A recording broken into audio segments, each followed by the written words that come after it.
Good afternoon. This is Mae Brussell speaking in Carmel, California, Monday afternoon, September the 9th, 1974. This is number 160 of Dialogue Conspiracy. We're going into our fourth year as of this May. I date these programs on purpose, hoping that you have tape recorders or cassettes and take down these shows and keep a record of the things that you're hearing. Some of you stations have not been tuned in for the first few years that we were on the air. And the matters that we talked about in the past are making the headlines today, and the matters we talk about today will make the headlines in the future. There's a little time lapse there of catching on in some areas. But if you listen and you play your tapes and you say that you heard certain discussions on these programs and people tell you it's impossible or that you're crazy, just take your tapes and put them away and save them, and a few years later pull them out and then say, what went wrong? Why didn't people listen? Why didn't they pay attention? Why didn't they at least look up the facts? Why didn't they write to public officials? Are you doing enough right now as this information comes out to you to act on it? The reason I bring this up is that there's a news service that came out this week about James Earl Ray's trial. It was from the Zodiac News Service, and this was the news account. It says, attorneys for James Earl Ray say that they will shock the conscience of the nation during a special evidentiary hearing scheduled for Ray beginning October the 22nd in Memphis, Tennessee. Ray, the convicted assassin of Dr. Martin Luther King Jr., has been granted the hearing as a first in his effort to prove his innocence. Ray was convicted of Dr. King's murder during a one-day trial. This was in 1969, after he pleaded guilty to murder charges. During that hearing, James Ray later interrupted the proceedings to state that he was innocent of killing Dr. King and insisted there was a conspiracy behind the plot to murder the civil rights leader.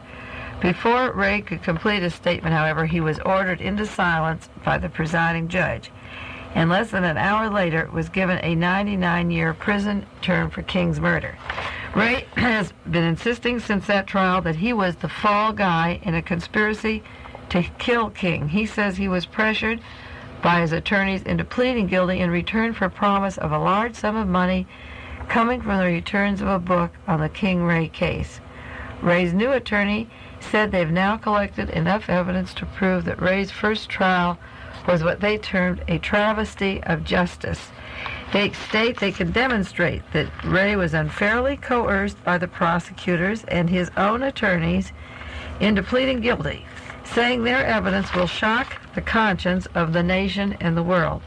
Ray is expected to take the witness stand and testify about what his version of what went on behind the scenes during his first trial. The evidentiary hearing is expected to run for 6 or 7 days and could result in an entirely new murder trial for James Earl Ray. Well, for those of you who have listened to Dialogue Conspiracy these last 3 years, you know that we've talked about the travesty of justice. In the articles that I've written, I refer to James Ray as the fall guy, like Lee Harvey Oswald. I'm writing a book. I have enough material for a book on the fact that Lee Harvey Oswald never owned a rifle, never saw a rifle, never had his hands on a rifle, never shot a rifle in Dealey Plaza, and yet the Warren Commission could have a team of lawyers, investigators, working for 10 months, call witnesses, thousands of witnesses, thousands of pages of documentation, publish a book, lock stuff up in the National Archives, and tell you that Lee Harvey Oswald was the only man who killed John Kennedy. Lee Harvey Oswald did not shoot John Kennedy. James Earl Ray did not kill Martin Luther King, and Sirhan did not kill Robert Kennedy in California. Now, I know that the people who put out this news service think that the conscience of America will be shocked. I doubt if the conscience of America will be shocked. I don't know if they have a conscience or who has a conscience. I don't even know what a conscience is anymore. I do know that I have mentioned these facts, and they are facts about the travesty of justice on the air, not only in Carmel, but across the nation. In fact, my voice is tired. I just did a 2-hour radio show in Maine last night, Portland, Maine, talking to people there who have a really total news blackout. They don't have anything like dialogue conspiracy back there. And they're totally unaware of all of these, even the new trial opening up of James Earl Ray that I talked about on the radio back there. You talk about Sirhan, and it's like coming out of the woodworks, out of a forest, and yelling to these people, something is happening out there, and I'm trying to collect the facts and evidence. And in the state of Maine, the people were just lost for words. I've talked there before on the same station, and the man who called me last night had just finished reading my article on the SLA. So we were talking about the SLA, and we got into opening up the James Earl Ray case, and he said, "Where are you getting your information?" And I said, Zodiac News Service or the Whole Earth News Service. And if you take the Associated Press or United Press, this kind of information isn't coming over. Maybe when Ray's trial opens up, some of it will come over. But for the most part, people are not informed about these things and remain in the dark. The mention of a travesty of justice is interesting. There is a book, I think the title of it is A Travesty of Justice, and it's about the trial of James Earl Ray and Sirhan and Clay Shaw's trial in New Orleans, Jim Garrison's trial. And it talks about the justice system and what goes wrong in these trials of these famous alleged assassins. I'll look up the title and bring it next week. But it's a book just on these 3 famous trials. In the course that I gave at the university last year, and I'll be giving again this spring, and also for my research that I'm putting into a book, I really put it together for a book. I did a chart or diagram of 15 circles of a conspiracy that all interlock with each other. And each circle is as strong, the conspiracy chain only holds, if each link of that holds together. And one of the links in that circle is the Supreme Court and the Justice Department and the lawyers. When James Ray says that his lawyers railroaded him through and made him plead guilty when he knew he was innocent, you wouldn't have the people in America believing that James Ray killed Martin Luther King if it weren't for the lawyers telling him to lie when he wants to tell another story that he's a patsy. You also have the Supreme Court turning down the hearing of opening up this case. James Earl Ray wanted to open up. The Supreme Court denied it and turned it down, the justices. Majority appointed by Richard Nixon, but those under Johnson wouldn't have done any better. The Supreme Court covers every major conspiracy, and members of the Supreme Court are part of it. Earl Warren was, because he headed the Warren Commission, and Justice Powell was an attorney for Lee Harvey Oswald. So anything that comes up before the Supreme Court, there already is an ear there that has an insight of how the case is covered or would cover it up. So the courts cover these matters up and are in collusion with the very same people who hire the assassin or cover it up. They're part of the cover-up no matter how you slice it. So the important thing is that this is going to trial. Well, why is it going to trial now? Oh, if James Earl Ray couldn't get his appeal before the Supreme Court. Not because there is anything called justice in America. This news release quotes a lawyer saying it's a travesty of justice that took place down there. The reason it's going to trial is that 2 men that actually murdered Martin Luther King are talking to the DA's office down there in the grand jury, and they, in exchange for a lighter sentence, identical, say, to the Oblonsky case where the labor leader and his wife and daughter were murdered, the men who actually killed Martin Luther King are coming forward now and confessing what they did, and they're going to finger the 4 oil men, the 4 wealthy people who hired them. Now, those 4 people can go on higher up to the government, all the way to the National Security Council if they want. These 4 men are going to be named as the ones who were doling out the money to kill Martin Luther King, and then they, in turn, pass it down through other chains of command until you get a poor convict in Missouri who is let out of jail, who doesn't escape, who is let out of jail and makes a route about 17 months and ends up a fall guy behind the Lorraine Motel. He's never been in the town before in his life, and he's at the Lorraine Motel in an expensive car that was bought for him, a gun that he was told to buy in Birmingham, Alabama just days before, and he's the fall guy, and then he's locked up for life.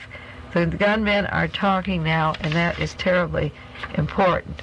There was another item in the news this week, an extraordinary prison scandal in West Germany. This came over Zodiac News Service also. A scandal in which 11 guards have been arrested on charges of manslaughter, torture, and corruption. The London Times reported 50 other prison authorities are under investigation for allegedly committing violence against prison inmates.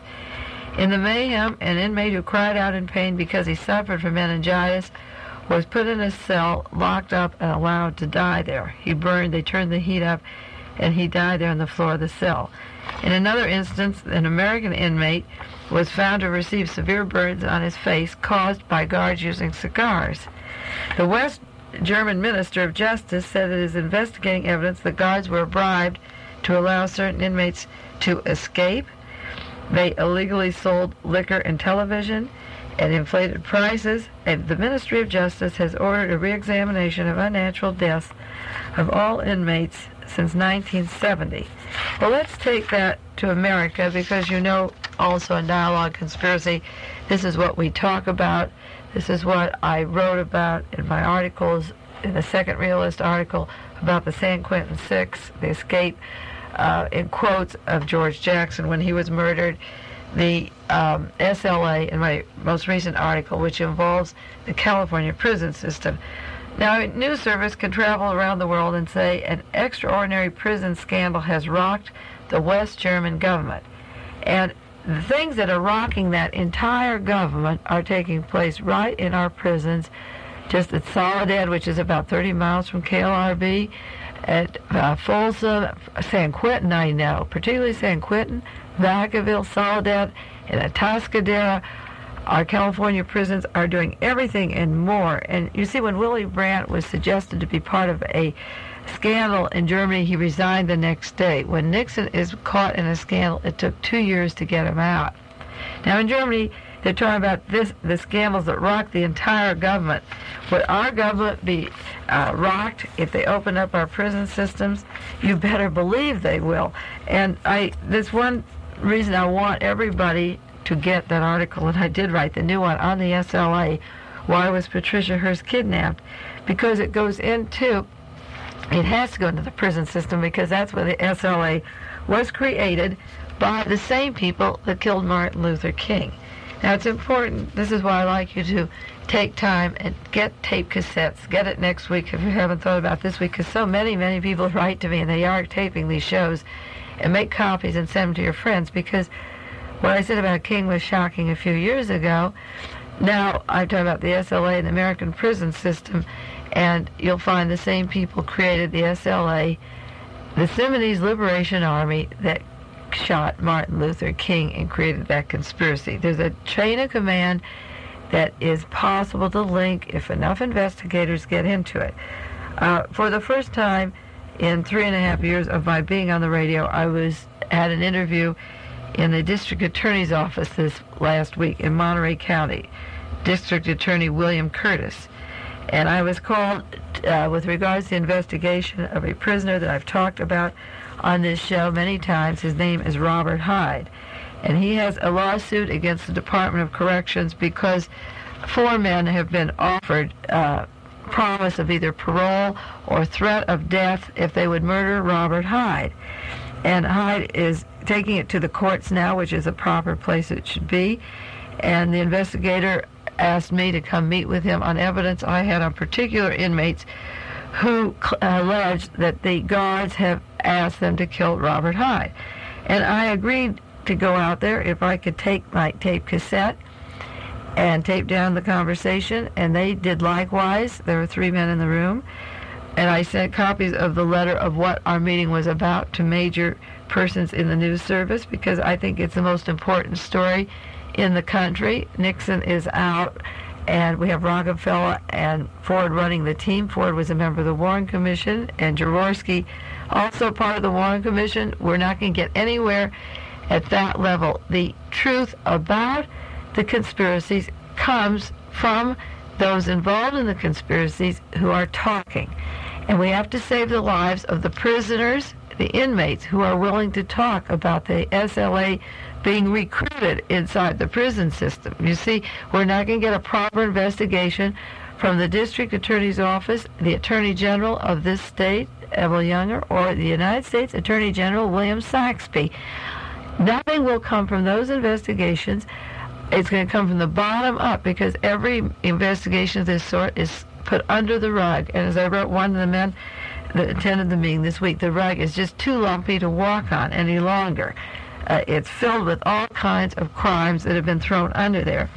So the Sullivan investigation, done properly on the Hyde case, is important. And I brought in my notes the reason the Hyde case is important is that Robert Hyde is in prison. He's an older man. He's one of the oldest men around there, brought in on a trumped-up robbery charge of $20 of snatching a purse from a woman.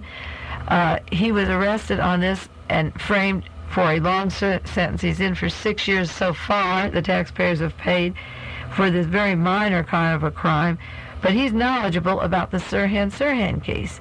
And just as James Earl Ray's case is opening up, and this refers to it, the news service, as the conscience, shaking the conscience of a nation, or a travesty of justice, I brought in some information that Sirhan did not kill Robert Kennedy.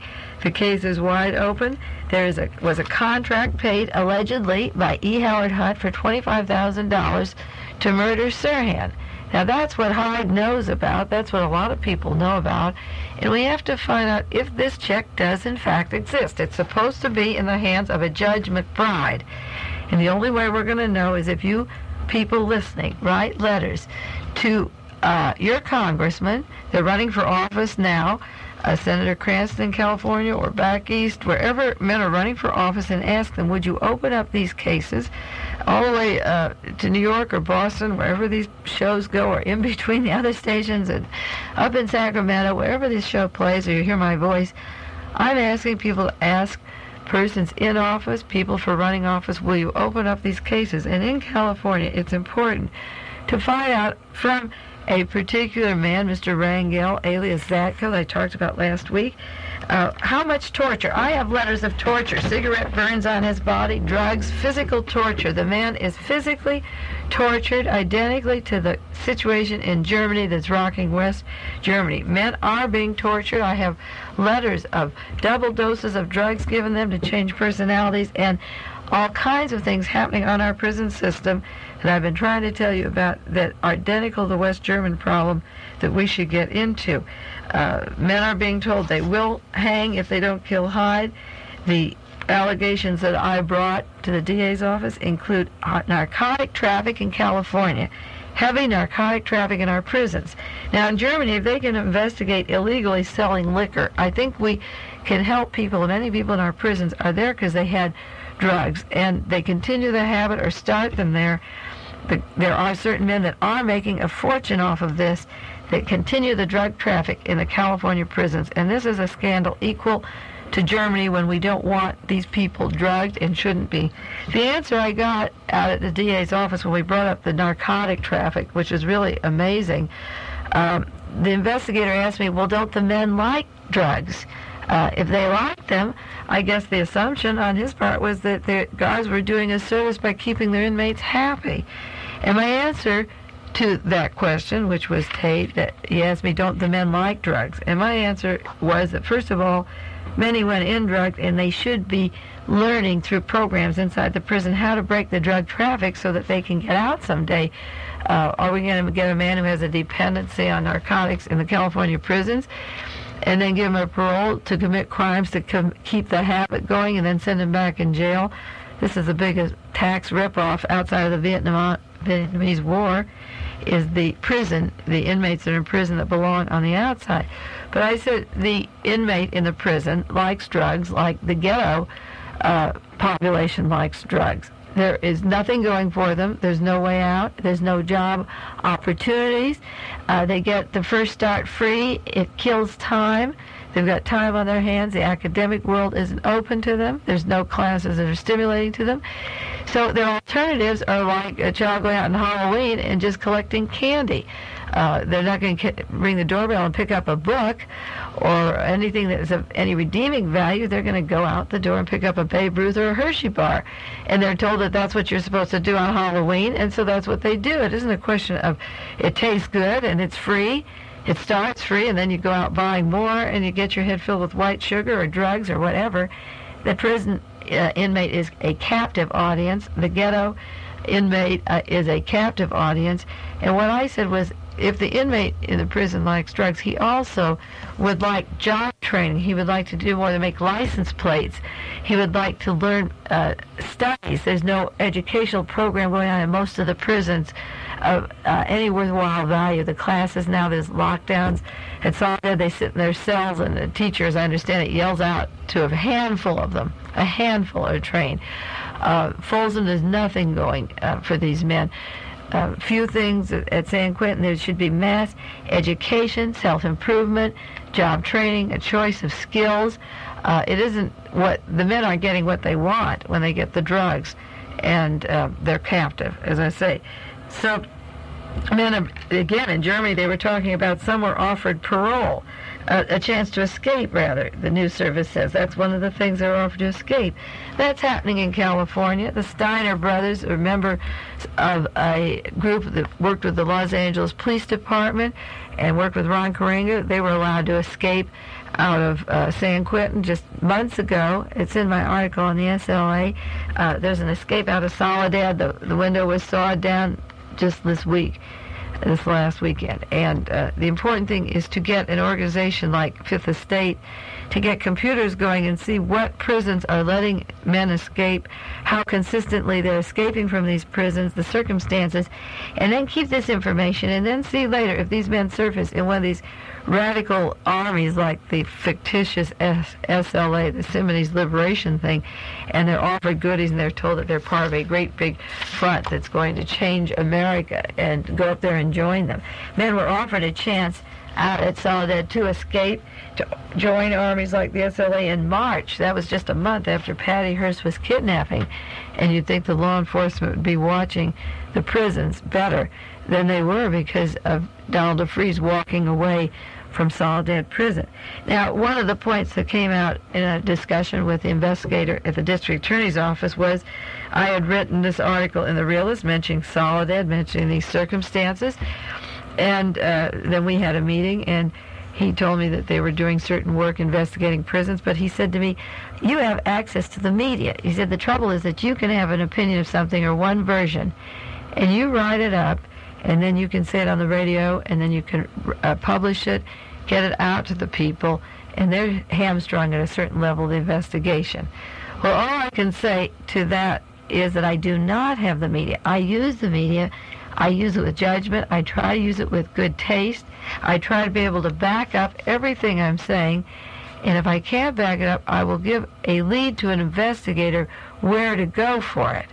And that is where the evidence also gets killed. The investigators don't use the capacity to go for it. Like the Warren Commission had all the evidence of a conspiracy, because I have documents, 26 volumes of documents they were working with, and there was every evidence just reading the 26 volumes that Lee Harvey Oswald didn't own a gun. I didn't get that from any other source but going through the 26 volumes. So what happens is that after Donald DeFreeze leaves Soledad, the prison authorities tell the Associated Press, United Press, Marilyn Baker, the newsroom up that goes around San Francisco and all over the world, KPFK and all these other stations, they tell them there was an escape at Soledad. And I say it was a walk away. And that can be backed up. The documentation that DeFreeze walked out of Soledad is every bit as good as that he escaped. And that is the problem.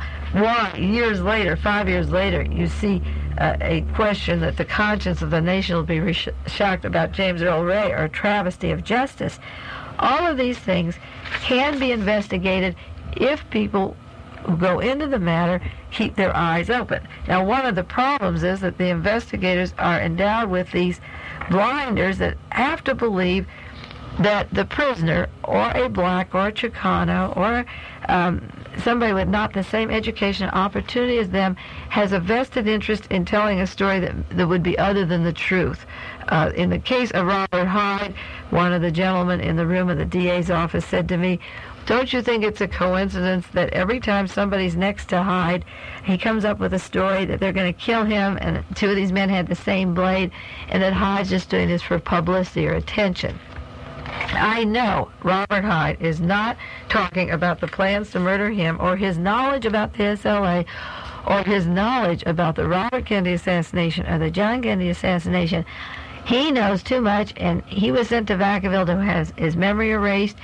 And because of phone calls I made, he was returned. He was sent to Folsom. I made telephone calls up there. He was returned back to Soledad. Now he's at Chino. I know that that man is not doing this for publicity or attention. I know that for a fact. I know it because the families that came to me, members of the families of the individuals who were approached to murder Robert Hyde, were scared, frightened, absolutely terrorized. And one of the gentlemen, whose name I will not use on the air, was investigated last week. He's an inmate in the prison who was in the mainline population, and then when the investigator was through talking to him, I got a letter from an inmate to believe he was moved down to O Wing to solitary confinement. The punishment for telling the truth is that you can lose your life, and that goes into those studies of the unnatural deaths of killing of inmates since 1970 in the prison. If they can do that in West Germany, we can do it in America. I've brought documentation in on this show and given information. The article was done in the Berkeley Bar about a month ago, a two-part series on all the deaths in the California prisons alone, just the California prisons alone, and who was killed in the circumstances. And if they're investigating in Germany a handful of deaths and 11 guards, then we have something in California that'll rock this nation, that should rock this nation way beyond anything they've come up with in Germany. Now, one of the things I was bringing out to the investigator in my discussion was that to change the prison system in California, you could end all the narcotics, all the weapons, killing and violence in 60 hours with a very good program that I've thought about many times. And one of the gentlemen looked shocked. I would almost say 48 hours, but in 60 hours, I think a lot of this could be eliminated. But in your prison system, you have to want to make those changes. And to do it, it maybe would mean getting rid of 11 guards at Soledad, 11 guards at San Quentin, 11 guards at Folsom, maybe 11 at Vacaville. It is not the entire prison system I'm speaking about. It is not the entire CIA I talk about, or the FBI, or the military. There are a handful of people that have worked themselves to positions of power who are ruthless, who are bringing on a future genocide, a reign of terror. We have a reign of terror in our prisons now. It is a handful of people that are bringing this on, and a handful could solve the problems. It isn't that they don't have a solution. It's that the people who are investigating them are hard up to admit that they have to listen now and get rid of a few of these guys that have worked their way up to the top. It was like 2 years of eking out Nixon for the presidency. It took a lot of work, and it wasn't because Congress had the guts to do it. They were working towards it, but they dragged their feet. And the Senate Select Committee is for the birds, covering up wherever they could, witness after witness. I'll write for years on the parts that they covered up, just that are in the open, and God knows what else they have. But it's the actual problem of getting these top people out, and the only thing that brought Nixon out were those tapes in the end that brought him out finally and quickly after the 2 years of dragging. But there is evidence to remove these people that are causing so much harm to the institutions.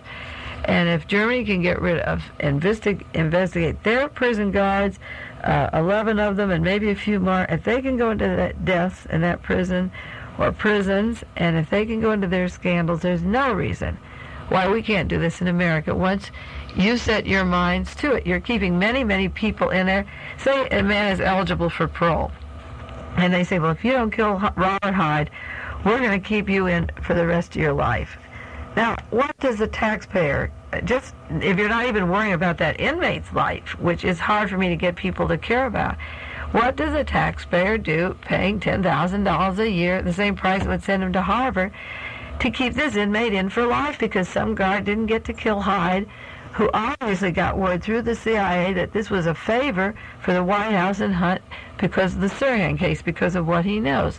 What purpose is served for the taxpayer to keep these men, false write-ups, innocent men, in prison year after year and build bigger prisons and million-dollar prisons, $86 million proposed for a new one, when a good percentage of those, 80% of the people in there, could be out within a year? And if they were guaranteed a minimum income, instead of paying their money while they're inside to keep them in when they're ready to get out, if they were given that money in the outside to find their own job, think what would happen. It's just a big ripoff, and none of it makes sense. It doesn't make any more sense than all of the other major conspiracies that I've studied, and now I'm delving deep into the prison conspiracy. A friend of mine is ready to get out of Folsom Prison. He's been in there 3 years on a parole violation and some false arrests that he's carrying to the higher courts later on. And it's time to get out. And they say, if you don't, you can get out if you have a job. Well, how does an inmate find a job when you're in prison? There's unemployment on the outside. It's hard to get somebody to hire a man who's been in prison and a black man besides. So the prison system says if you have a set income, you can get out. Why don't, instead of paying he's served his time, he's legally ready to get out, so why not just give him the same amount of money it would cost him to live in San Quentin and let him find his job? That is just too simple. It would reduce the prison population. It would reduce a lot of the tensions in prison. That is so simple to figure out, and yet the prison system says, find a job and then we'll let you out. It's almost impossible, and yet the taxpayer will keep paying to keep people in, and their lives are wasted, and they sit there counting the hours and hoping that some kind person will give them the honor of letting them wash dishes in a kitchen or something after having 10 years of legal training or skilled training, well-educated, refined, hoping by the mercy of the system something will be out there waiting for you. It's a very difficult problem, but the sadism, the burning with cigarettes, in Germany, the Attica trial is coming up this week, and pretty soon. The 61 inmates were indicted in the Attica situation, and a McKay commission worked for a whole year on the Attica problem in New York City and placed the blame for the uprising on the state and prison officials. And yet, 61 inmates have been indicted for that, and those men were tortured. They had cigarettes on their genitals. They had legs broken as they went from one area to the other with clubs. They were beaten up. They had screwdrivers and instruments put up their rectum. There was torture, terrible torture in Attica, and a lot of pain, a lot of suffering, living there 3 years now in terrible conditions in the prison, and now have to go to trial. Some of the charges are like 300 years, 900 years. They've compounded on these few people, these 61 inmates. When 1,000 state troopers went into a yard, I don't know how many of you saw the movie called Attica. You should request it if there's a defense fund around. Ask the movie and show it in your hometown, and college is starting this year. You should ask people at the college. They have information on this movie, or the Attica defense, to see the movie. And they were all getting out in the yard, and they had complaints of food and injustices and long trials, and a whole list of about 30 complaints. And we're sitting out in the yard. No one had been hurt. Nobody died. And everybody, it looked like a hippie village. They were camping out there and really getting it together. There wasn't any incidents of violence in the yard. And it's a very touching movie because it was Governor Rockefeller who refused to talk with them even on any method of communication when very responsible people had asked him to come. And there was a list of things that these prisoners wanted. It's a slave ship of the worst kind, and they were asking for attention. And the reports of an objective report said that the state and prison officials had made mistakes in this incident. So instead of having amnesty for these people, the governor called in 1,000 troops. And it's a very moving thing to see Governor Rockefeller in that movie, and then to see the troops coming on trucks, and they mount the walls, and 1,000 troopers set up, and they begin to just fire in the crowd, and it's a mess. It was a bloody mess in the courtyards, and lots of deaths. 43 men died, and 10 of them were hostages. 43 were murdered, and the others were shot at and wounded. and it was a rainy day then, and they were in the mud, and they were crawling on their belly from one end of the yard to the other, face down in the mud, and then they had to go from one court to another and were beaten and clubbed. And as I said, their genitals were burned with cigarettes, their legs were broken, some bodies hurt, torture, and 3 years now before a trial, and now they're going to go on trial, which means death. I don't know if the death penalty is in New York now or not, but this terrible, lengthy trial, imprisoning all these 61 inmates, 3 years, the state of New York, this lengthy trial of all these people, and each one of these men, for the price of keeping them in prison, those 3 years, each one of those men, 61, could have been returned to his family, given a minimum wage of 1 year, have found a job by then, and if he hadn't found a job in a year, maybe send him back to prison. If he couldn't get back, I would bet my life on the line that not 61 of those inmates, not one of them, would have committed a violence from then until he died. I don't believe that these people were violent. They sat down to protest grievances that were taking place in an institution. So the people of New York have to house 61 inmates, not only for 3 years, but for the rest of their natural lives in lengthy court trials, a total waste of human resource. We talk about ecology in this country, and so many people think that they're really doing something if they have a Coke or a Fresca and they don't throw it on the highway, that they're saving something. And they feel very liberated, very liberal, belonging to ecology clubs or saving jars or glasses and recycling. And I'm not against recycling newspapers or cans or anything. I believe we should save. We waste down the line. We waste too many things in this country. But one of the worst things we waste is lives. We just cannot turn our heads around to realize what we're doing with these lives. For example, James Earl Ray, life in prison. Sirhan, life in prison. The men didn't even kill anybody. And it doesn't make sense. And it only makes for unrest. And then the people who know about it, who are going to surface, they get killed. And more trials and more lives wasted. It's a vicious circle, and I've spent more time on the prison problem and the James Earl Ray thing because today, as I came in the studio, I was reading these news accounts.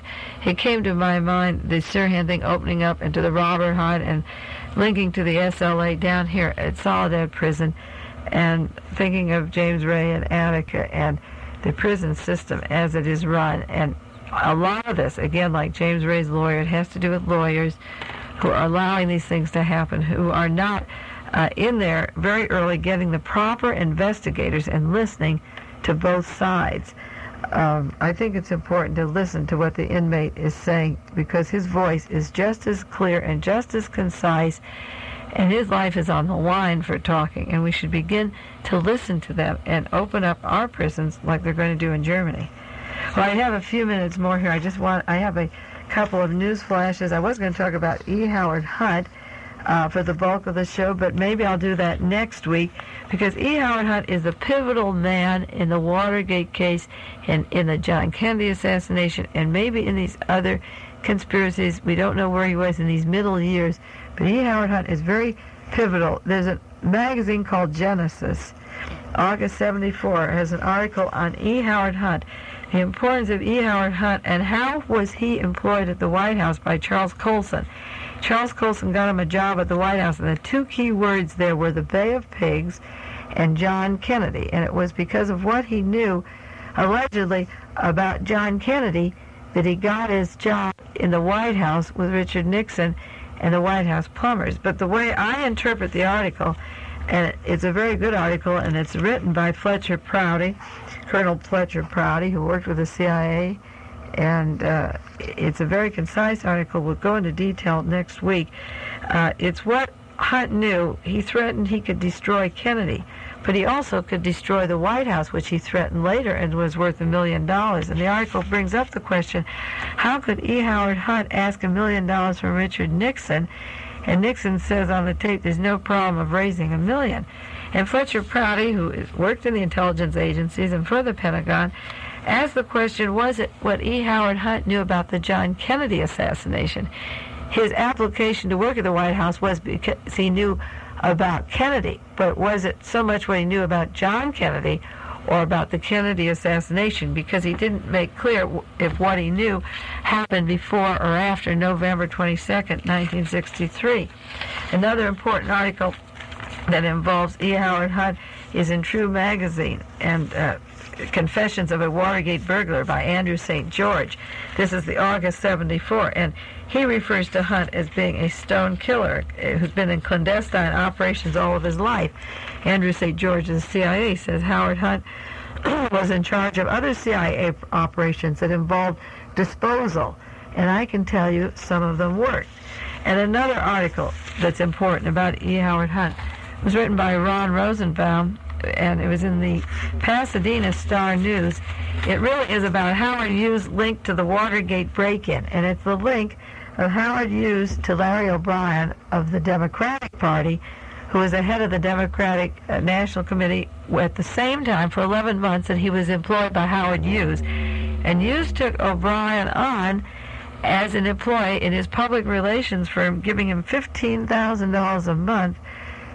Prior to the Kennedy assassination, he took him on. He's known him since the John Kennedy assassination, and then after the Bobby Kennedy assassination, hired him for $15,000 a month for a public relations office, and then from then Larry O'Brien went to the Democratic Party and opened up offices at the Watergate Hotel, and Howard Hughes moved his account to Mullen Associates, which is a CIA front that carries for the CIA, and employed E. Howard Hunt the same time that he worked for the White House.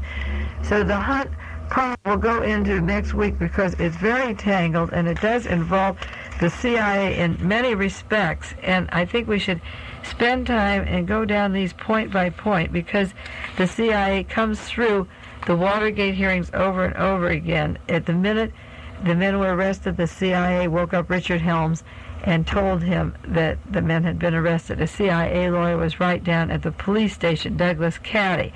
Robert Bennett of the CIA, whose office used Hunt, who also worked at the White House, was a cover for CIA operations overseas. He knew 3 days in advance that the Watergate Hotel was going to be broken into. Lawyer Paul O'Brien, who sat with John Dean during all the FBI interviews, was a former CIA man, and his law firm has contracts with Mullen for covers for lawyers or other people, CIA agents. They provide covers. We'll go in next week, I believe, on 3 articles, one in the True magazine, one in Genesis, and one from the Star News on E. Howard Hunt, because again, it ties into what I've been trying to say today. It is not unrelated, because when you get to Robert Hyde and you get to planning to kill inmates who know too much in the prison, or you isolate men like Rangel, his real name is Rangel at Zatko, up in San Quentin, or you isolate James Ray, it's only through the investigators doing this massive amount of research, and there's many of us all over the country who are coming out with so much evidence that then the gentlemen begin to talk, and that's when there's a contract on their life. Robert Hyde can document the day that his troubles began in the prison system, because he knew about narcotics traffic there. He was a part of it. It was when he called the FBI and wanted to tell them about conspiracies. That's when he said he made his wrong move and began to tell them about these things. That's when he's marked for death. Not when the FBI, Mr. Kelly, begins to investigate the conspiracy, say, of Sirhan or narcotics traffic or the beginning of the SLA in the California prison system. When the FBI is told by an inmate that these things happen, the drugs deal narcotics, the SLA was allowed to escape and was formed there, then the man who tells it is marked for death. And I want to save the life of a lot of people, as many as I can in my own lifetime, and these stories will open up, and I hope they shock the nation someday. As I say, I don't know if they have a conscience, but maybe we'll reach some place that we can shock them. Well, that is all for today. Next week we'll talk about Howard Hunt as being the pivotal man in these major conspiracies up to the present time. Stay well, and I'll see you next week.